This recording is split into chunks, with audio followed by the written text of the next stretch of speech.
The death penalty continues to be a controversial issue when you consider the fact that Danish drug makers that make the lethal injection used for executions have actually now banned it for executions. As a result, states that have legalized the death penalty are scrambling for a cocktail of drugs that actually in a lot of cases don't work and could lead to cruel and unusual punishment. There have been cases of people who have been injected with these dangerous cocktails and they've literally suffered for 2 hours before dying.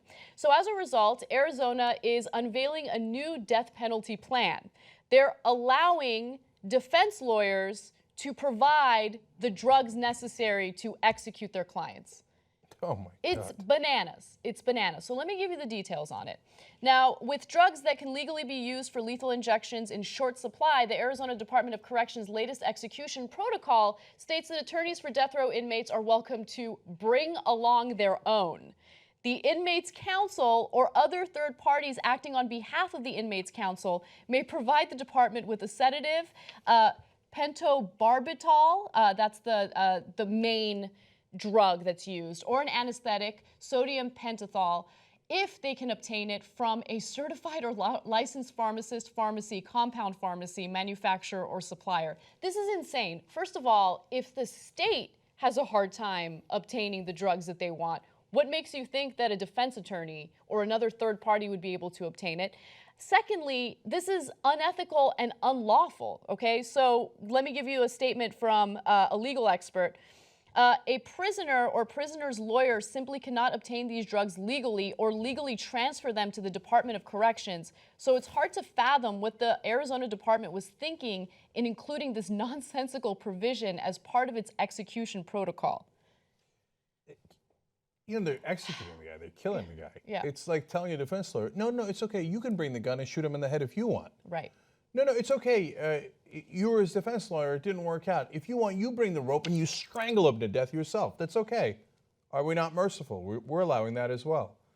So, no, that's not how it should work in a humane society.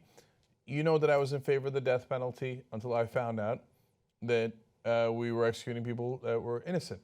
And so the Innocence Project has released so many people from death row who DNA proved were innocent. 4% of the people on death row on average are innocent. So you should be against the death penalty on that. I mean, you want justice?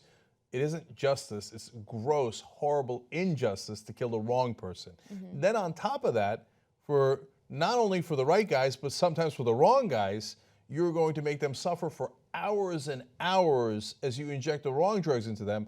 But are you not kind that you allow their own defense attorneys to murder them instead? That's the kind of society that we're in favor of. You're going to vote, raise your hand and say, yeah, I really like that idea. Yeah, it's crazy. So, okay, that's on you. Look, the drug manufacturer in Denmark feels that they have a moral obligation to ban the drug that they previously supplied for executions, right? So that has led to a huge problem in the United States.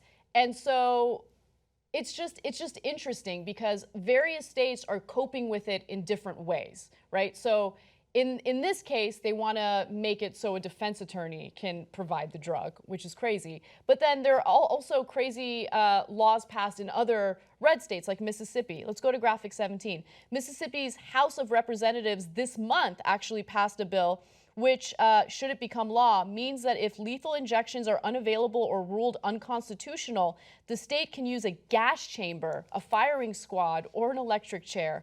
Also in 2015, Utah approved the use of firing squads if drugs are unavailable. The state is the most recent to carry out an execution by that method in 2010. There is no pretty way to kill someone.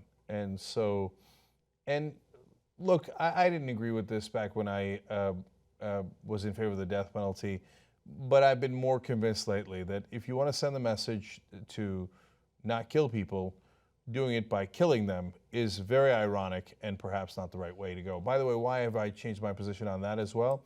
Because I now have kids. And so some people think you should hit your kids. And if I don't want them to commit acts of violence, hitting them is a very ironic and counterproductive way of doing that. Mm-hmm. So I think that applies in spades to the death penalty. And really, guys, we're going to put people in gas chambers? I hope we're better than that. Podcast The Young Turks anytime you want. tytnetwork.com/join. I think it's weird. No, it's not weird. In fact, you'll think, I'm like a smart person. do it now. tytnetwork.com/join.